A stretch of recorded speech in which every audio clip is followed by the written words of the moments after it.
is Mariah Concannon, and today I'm going to be talking to you about why we should limit screen time. Now, quick show of hands, how many of you guys have a child in your life, whether it's a grandkid, niece, nephew? All right. So everyone has a child that they interact with. And another show of hands, while hanging out with this child, how many of you guys reach for the TV, your phone, computer, video game, something to distract the child or babysit the child while you're doing something important? Okay, so one of you. All right, so today we're going to be talking about why that's not good and why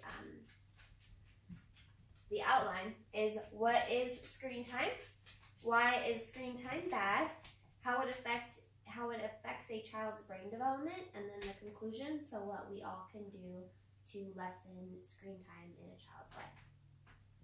So what is screen time? Screen time can be anything from a phone to your computer, television, YouTube, Snapchat, and even video games. So why is it bad? So screen time has become the new babysitter. I'm a waitress, and even in the restaurant, from the second that a family enters the restaurant, they automatically take their phone out of their pocket, give it to their children, they order their food, and then even while they're eating, they continue to watch TV because it keeps them quiet and settled down. So in fact, according to the UrbanChildInstitute.org, almost all infants and toddlers are exposed to TV or video from 1 to 2 hours a day. And then according to Ashley Welsh of CBS News, that number jumps quite a lot because between 8 and 18, it's between 7 or more hours a day that kids spend in front of a screen.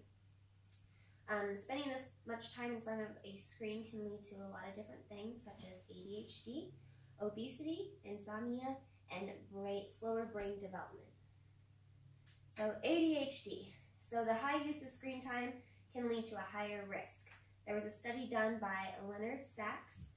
He found that teens that had limited screen time only had a 4.6% chance of developing ADHD versus teens who used a lot of screens, lots of social media, lots of video games.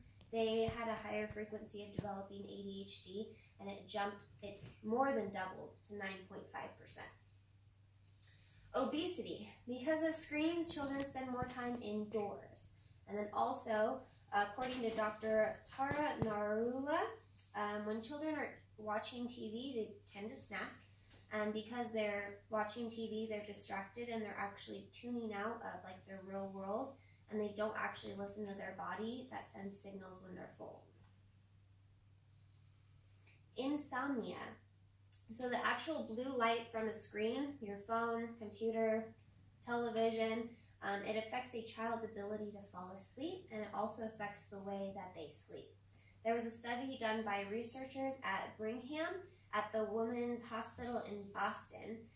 They took select women. They had half of them read a paperback book before they went to bed for a few minutes, and then they had the other half actually read off of their phones on an e-book. And they showed that women that read off the e-books fell asleep slower, and then while they were sleeping, they had lower REMs, which is rapid eye movement, which is what your body does when you're in a deep sleep.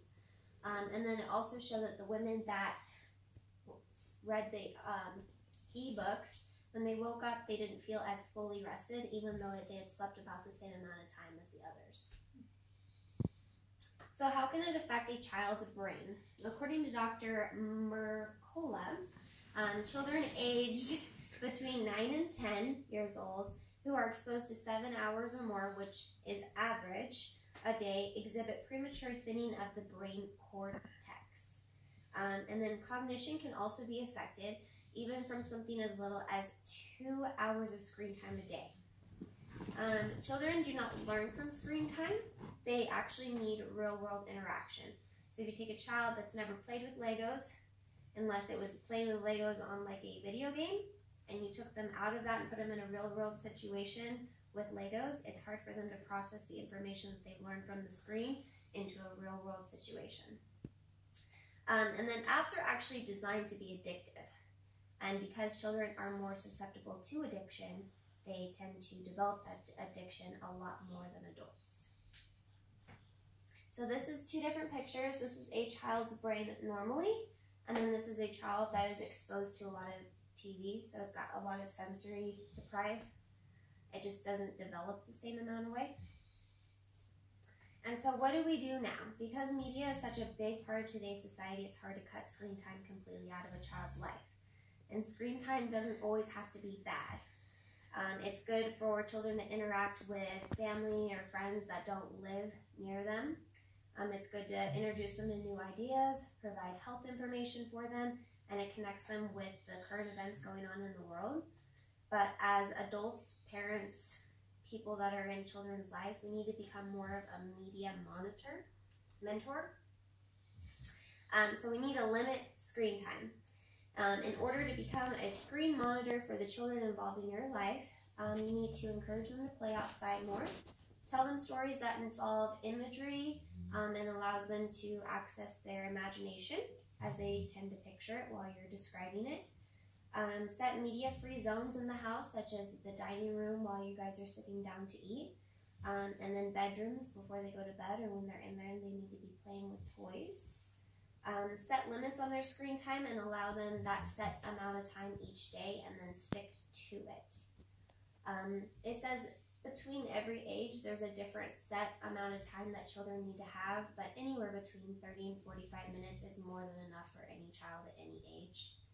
And then engage more with your children's life. So instead of getting home and sticking them in front of the screen so that you can go do your adult stuff, talk about their day, talk about what they ate, talk about who they met, talk about what they want to do, and just be more a part of your child's life. So that is in conclusion to my speech. I hope you guys were convinced to cut down on screen time in your lives, and thank you guys so much for listening.